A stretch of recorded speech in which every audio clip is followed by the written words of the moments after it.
हाय और भसड़ में स्वागत है तुम्हारा।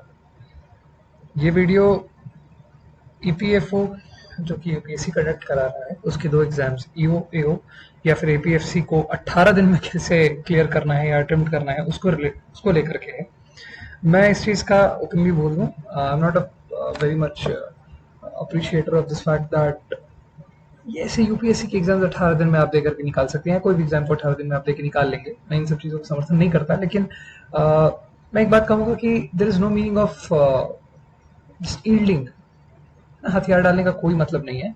अगर आपके पास टाइम नहीं था या टाइम नहीं है और अब आप प्रिपरेशन का सोच रहे हैं तो there is no meaning of कि आप एग्जाम ना दे जा करके।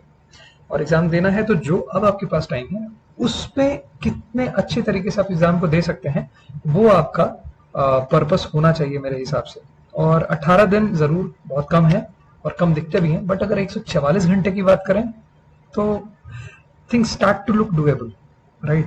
इस पूरे वीडियो में हम पहले ये बात करेंगे कि एग्जाम, ये वीडियो किसके लिए है, एग्जाम क्यों देना है और कैसे देना है। I try to keep this video very short so that there is no waste of time. कुछ चीजें मैं क्लियर कर दूं, this video is for promoting no one. मैं हो सकता है बीच में कुछ चीजों का नाम भी लूं so that to help you out. दूसरा, इस वीडियो, ये कोई गिमिक भी नहीं है कि 18 दिन में यूपीएससी ईपीएफओ क्लियर होता है, ऐसा कुछ नहीं है। बट आप प्रिपेयर करोगे तो देर आर चांसेस, मैं ये कह सकता हूँ देर आर चांसेस, ठीक है। और अभी आया है यूपीएससी का रिजल्ट, जिसके बाद काफी लोग शार्टेड हैं।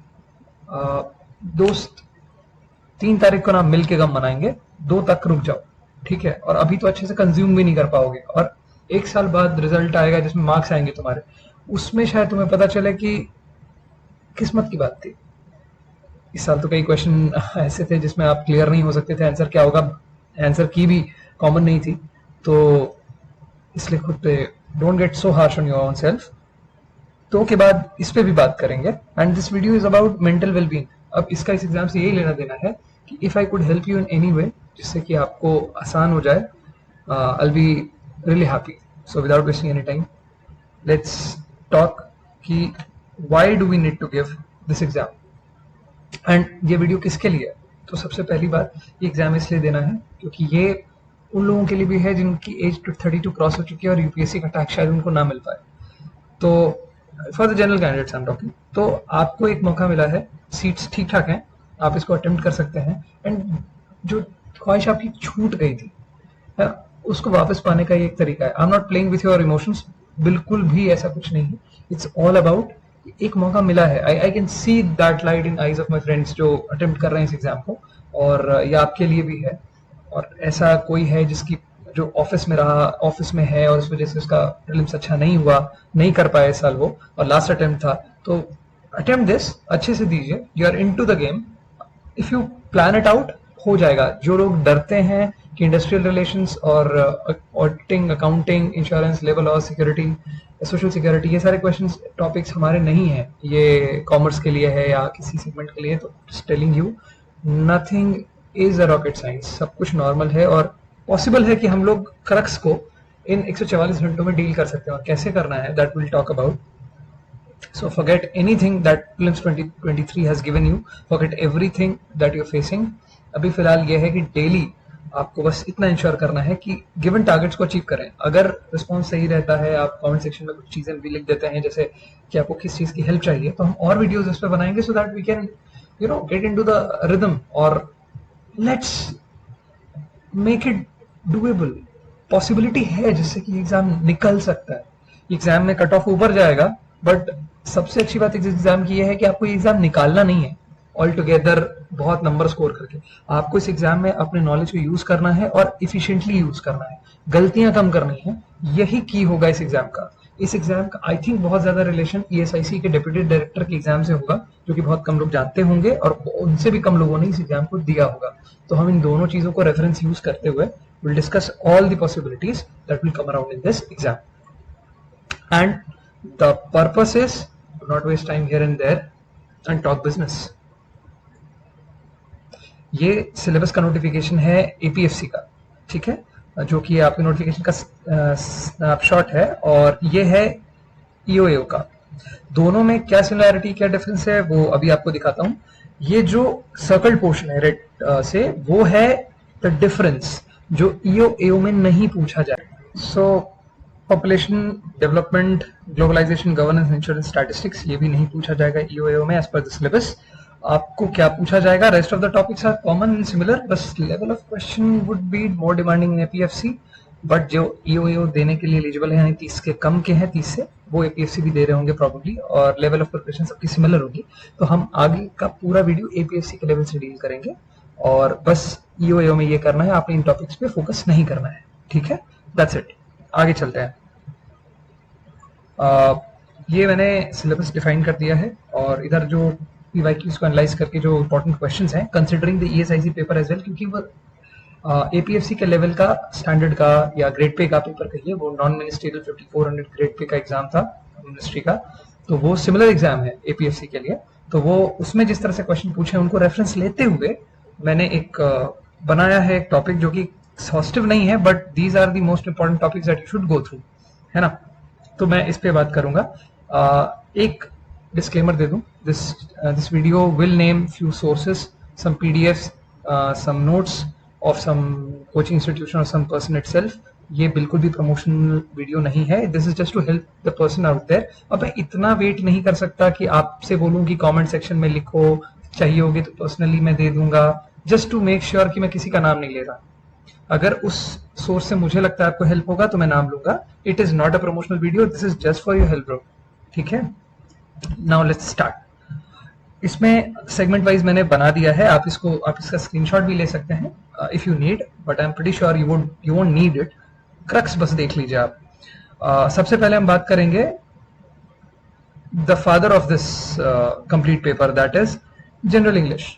50 नंबर का सवाल आएगा, 20 क्वेश्चन आएंगे, 17 मिनिमम सही हो जाने चाहिए।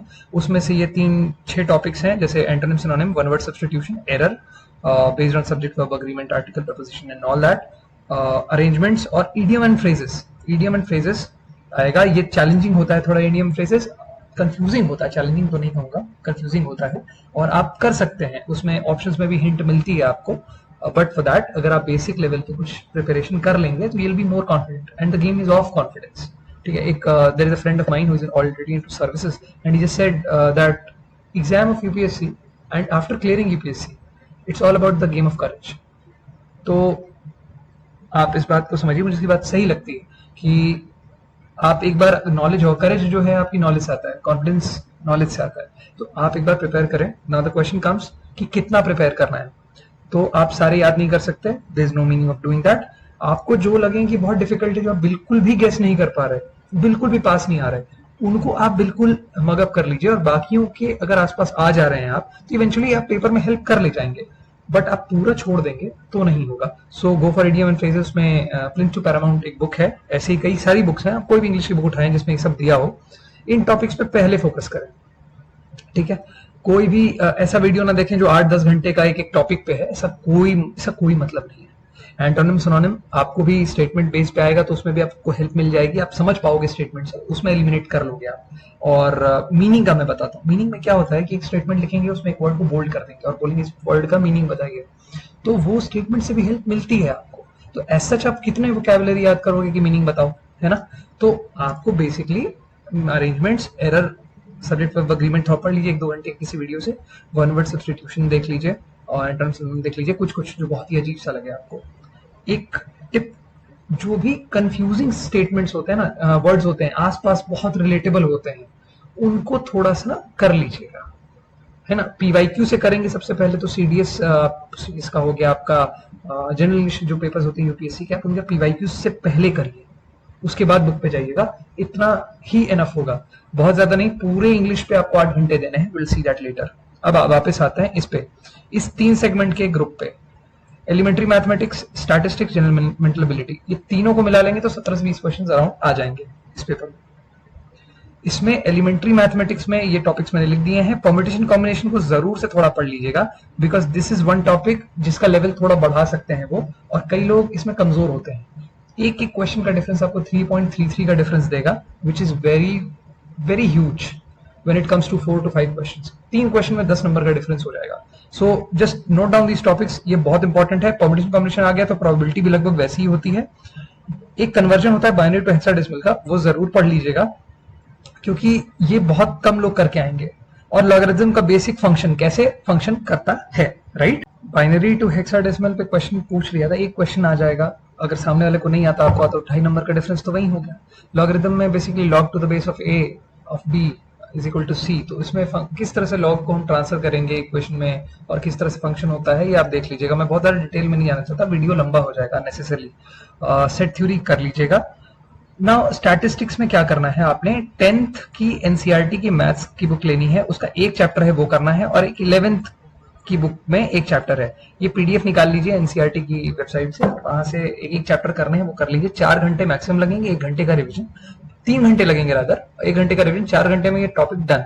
और 2 से 3 क्वेश्चन आ सकते हैं, और अगर ये क्वेश्चन आए और आपने नहीं पढ़ा है, आप सॉल्व नहीं कर पाएंगे अगर डिस्पर्शन स्टैंडर्ड डिविएशन पे क्वेश्चन आते हैं तो, और नहीं आता आपको तो, क्योंकि ये आपकी डेली लाइफ में टॉपिक आता ही नहीं है ना। तो इसको प्लीज जरूर करिए, क्योंकि इस सेगमेंट में एक भी क्वेश्चन गलत करके मत आइएगा।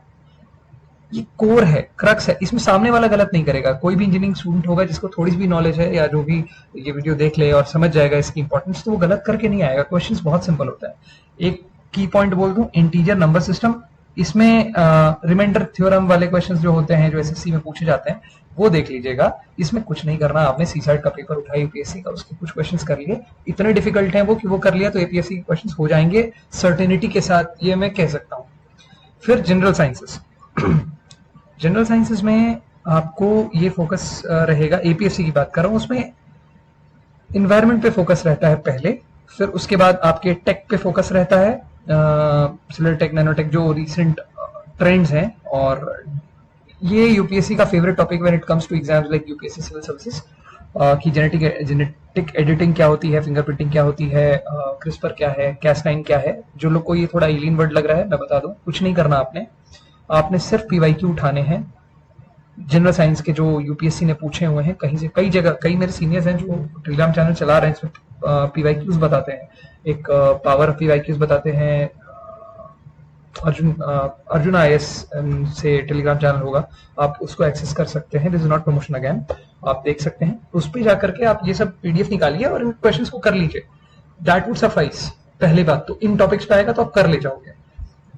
एक इंपॉर्टेंट बात, एक क्वेश्चन धीरे से दे देता है जो अगर आपने बेसिक्स नहीं पढ़े तो नहीं हो पाएगा फिजिक्स में, वो है वर्क पावर एनर्जी, एसएचएम यानी simple harmonic motion, magnetism, waves, sound के रिगार्डिंग। उसमें एक क्वेश्चन पूछा था ये सही से, मैं आपको बताऊं कि magnetic field is going into the paper, एक electron is coming from the west और the east something, and it's going towards the east और वेस्ट कॉरेस्पॉन्डिंगली।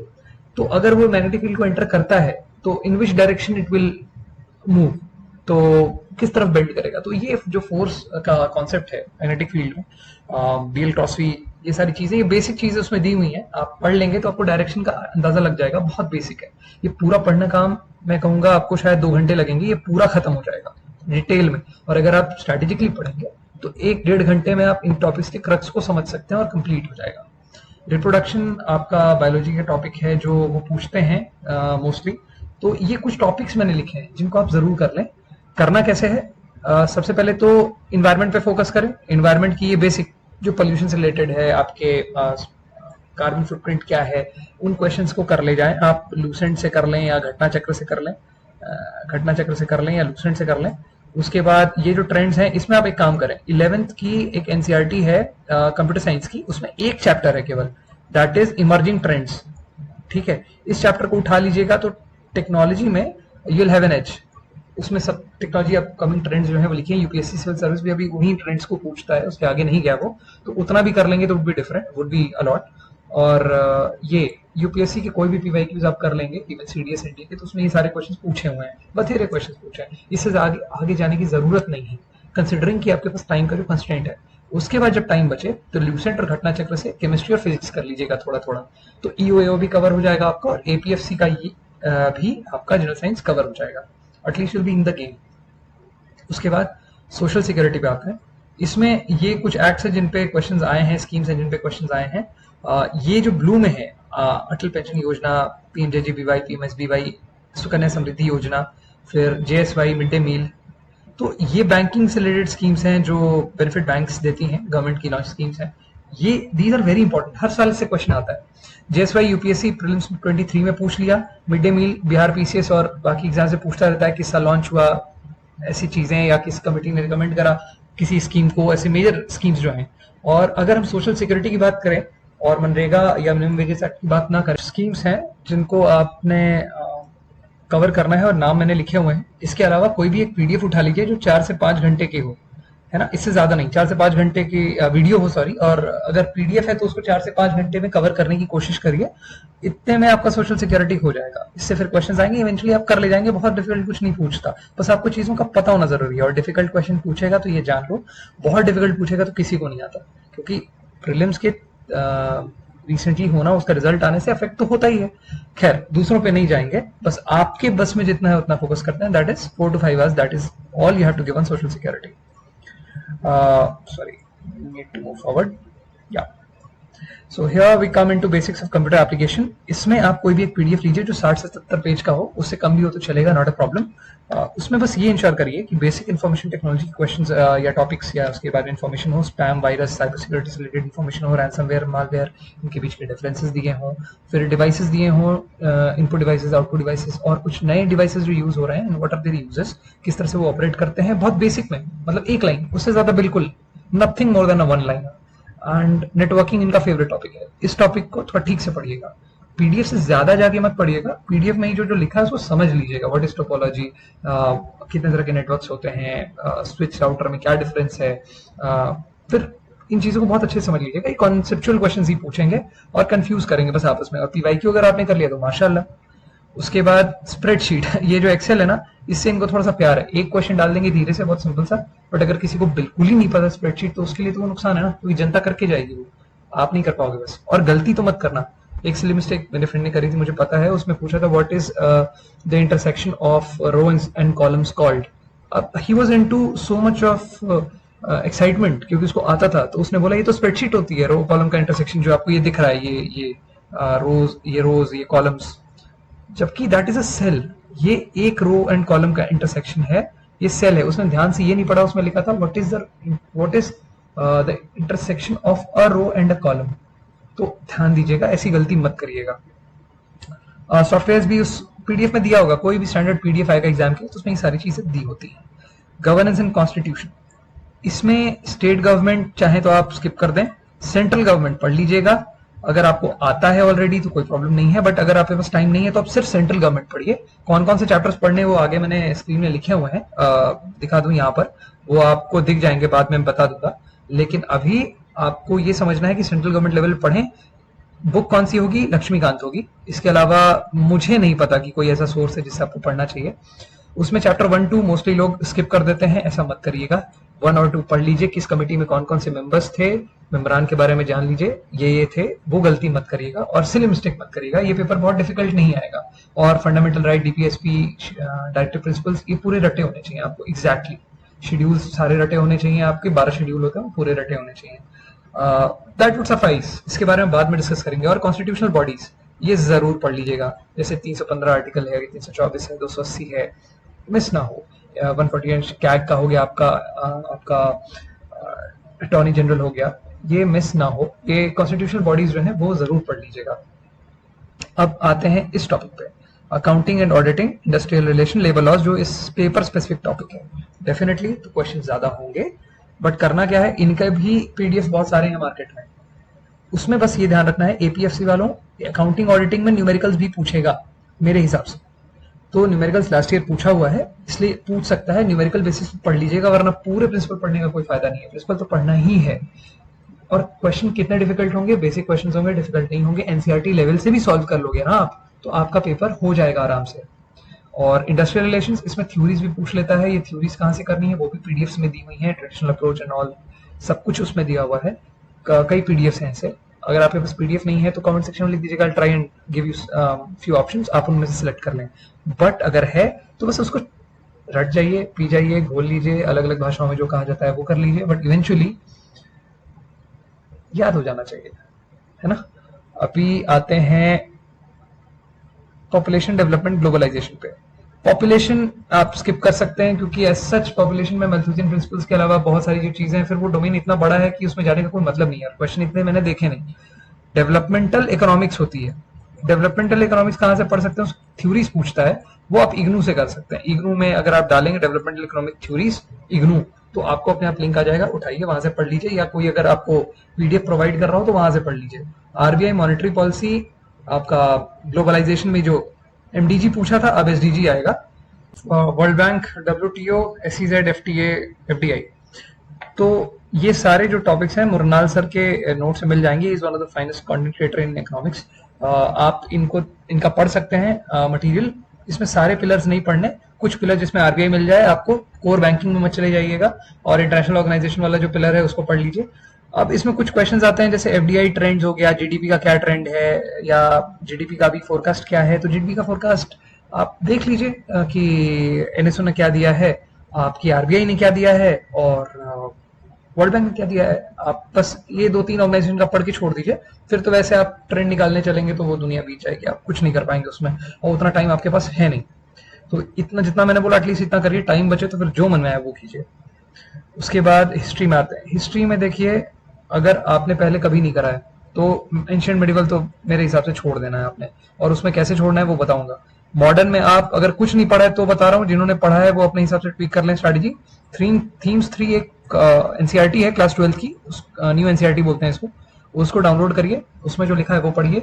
फिर स्पेक्ट्रम एक बुक है राजीव अय्यर सर की, उनकी अपेंडिक्स लिखी होगी, एक लास्ट पीछे अपेंडिक्स दी हुई है, 10-15 पेज है, आप बस वो अपेंडिक्स कर लीजिए। इतना करके एटलीस्ट आप चले जाइए, so that you are in the race, right.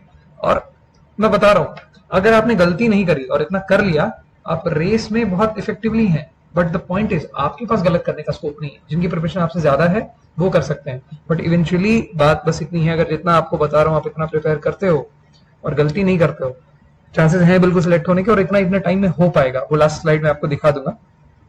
उसके बाद आपने ये करना है कि एंशिएंट कल्चर में बुद्धिज्म, जैनिज्म आप कर लीजिए।